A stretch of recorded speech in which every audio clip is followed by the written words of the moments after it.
আসসালামু আলাইকুম এভরিওয়ান, যারা যারা কচু বিরান খাইতে ডরাইন তারার লাগে আজকে এই ভিডিওটা।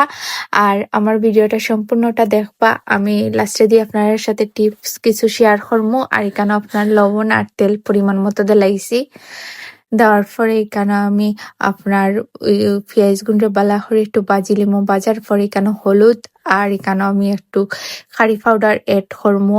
আর কারি পাউডার এড করার পরে এখানে আমি একটু লাড়াচাড়া দিয়া এখানে আমি রসুন এড করি লাইমো। রসুন এড করার পরে আমার কিপ করে খাইটা রাখছিলাম আপনার সাতখরা দিলাইছি। সাতখরা দেওয়ার পরে এখানে আমি চিংড়ি মাছ এড করে লাইছি। এড করার পরে এখানে আমার সিদ্ধ করা আগে থেকে সিদ্ধ করা আছেন আমার কচু, আমি এগুন দিলাইছি। দেওয়ার পরে এগুন সুন্দর করে আমি লাড়িচাই দিব। আর এখানে আপনার কতটি কাঁচামরিচ দিলাইছি পরিমাণ মতো।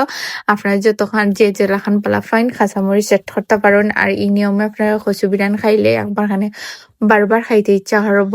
আর আপনারা যে সময় কচুটা সিদ্ধ করবা, সিদ্ধ করার সময় কিছু লবণ এড করিলেই বা লবণ আর লেবু এড করবা, লেবুর রসটা দিবা, দেয়া সিদ্ধ করবা। সিদ্ধ করার পরে দেখবা আপনারা যে সময় খাইবা তো মুঠেও আপনারা গলা চুলকাইতো না আর খাইতে একটুকু ভয় লাগতো না। আমি সব সময় আপনার লেবুর রস দিয়া কচু সিদ্ধ করি, খাইতেও অনেক মজা লাগে আর গলাও চুলকায় না।